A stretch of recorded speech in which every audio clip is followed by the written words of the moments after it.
ଘୋଷଯାତ୍ରା ହେଉଛି ବିଶ୍ୱ ଐତିହ୍ୟର ମହାମିଳନର ପର୍ବ। ଜାତି, ଧର୍ମ, ଉଚ୍ଚନୀଚର କୌଣସି ଭେଦଭାବ ନଥାଏ।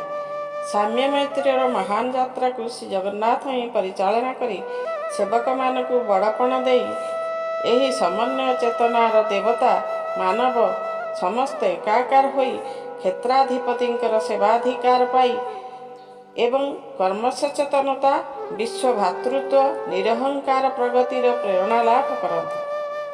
ଜଗନ୍ନାଥ ବଳଭଦ୍ର ସୁଭଦ୍ରା ଚକ୍ରରୂପେଣ ଦାରୁବ୍ରହ୍ମ ସ୍ୱରୂପାୟ ଚତୁର୍ଦ୍ଧାମୂର୍ତ୍ତୟେ ନମଃ। ଦାରୁବ୍ରହ୍ମ ସ୍ୱରୂପାୟ ଚତୁର୍ଦ୍ଧାମୂର୍ତ୍ତୟେ ନମଃ। ସେ ଭାବ ବିନୋଦିଆ ଠାକୁର ଭକ୍ତମାନଙ୍କ ଦୁଃଖକୁ ବିମୋଚନ କରିବା ପାଇଁ କେତେ ଫନ୍ଦି ଫିକର କରିଛନ୍ତି। ତାଙ୍କର ଇଚ୍ଛାରେ ଗୁଣ୍ଡିଚା ଯାତ୍ରା ଆୟୋଜନ ହୋଇଛି। ଗୁଣ୍ଡିଚା ସୌରା ଶବ୍ଦ କୁନ୍ ଓ ଡିଜାର ସୃଷ୍ଟି। ଏହାର ଅର୍ଥ ସେହି ଗଣ୍ଡି। ଗୁଣ୍ଡିଚା ମନ୍ଦିର କାଳେ ଦାରୁବ୍ରହ୍ମଙ୍କର ଆଦିସ୍ଥଳୀ। ନିଜର ଅତୀତ ବିଷୟରେ ଜଗତଜନଙ୍କୁ ସଚେତନ କରିଦେବା ପାଇଁ ଜଗନ୍ନାଥ ବର୍ଷକୁ ଥରେ ସେଠାକୁ ଯାତ୍ରା କରନ୍ତି।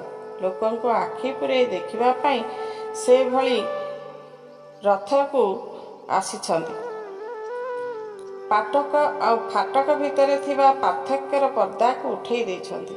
ଜଗନ୍ନାଥଙ୍କ ମନ୍ଦିର ଏବେ ପ୍ରାୟତଃ ଓଡ଼ିଶାର ସବୁ ପଡ଼ାରେ ଶୋଭା ପାଉଛି। ସବୁ ପାଟକର ମୁହଁଟିମାନ ଜଗନ୍ନାଥଙ୍କ ଚକାଡୋଳା ଭିତରେ ପ୍ରତିବିମ୍ବିତ ହୋଇଛି। ସାଧାରଣ ମଣିଷ ନିଜ ବିଶ୍ୱାସରେ ସେଠି ପାଳନ କରିଚାଲିଛି 12 ମାସ ରୀତିର ପର୍ବ।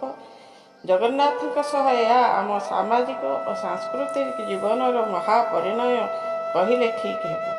ଜଗନ୍ନାଥଙ୍କ ପରି ଏକ ଈଶ୍ୱରଙ୍କର ସହ ବହୁଧା ବିଭକ୍ତ ଉତ୍କଳୀୟ ବିଶ୍ୱାସର ଜୈବିକ ଯୋଡ଼ନ ଘଟିଛି। ଜଗନ୍ନାଥଙ୍କୁ 16 କଳା ବିଶିଷ୍ଟ ପରମବ୍ରହ୍ମ ବୋଲି ଗ୍ରହଣ କରି ଶ୍ରୀମନ୍ଦିର ହୋଇଛି ବହୁ ଦେବାଦେବୀଙ୍କର ମୁକ୍ତ ବିଚରଣର ଭୂମି। ପୂଜକ, ସେବକ, ସୁଆର, ଦଇତା, ଭକ୍ତ ସମସ୍ତଙ୍କୁ ନଚାଇ ନଚାଇ ନିଜେ ନାଚି ନାଚି ଉତ୍ସାହିତ କରନ୍ତି ପ୍ରଭୁ ଜଗନ୍ନାଥ। ସେହି ମନୋହର ରୂପର ରମଣୀୟ ଆକର୍ଷଣରେ ପ୍ରତ୍ୟେକ ଦିନ ଏହି କ୍ଷେତ୍ରକୁ ଖାଲି ଓଡ଼ିଶା ବା ଭାରତର ବିଭିନ୍ନ ଅଞ୍ଚଳ ନୁହେଁ, ନାନା ଦେଶ ବିଦେଶର ନାନା ପ୍ରଦେଶ ଓ ପ୍ରାନ୍ତରମାନଙ୍କରୁ ତୀର୍ଥଯାତ୍ରୀ ଓ ଭକ୍ତମାନେ ତାହାଙ୍କୁ ଦର୍ଶନ କରି ନିଜକୁ କୃତାର୍ଥ ମାନିଥାନ୍ତି।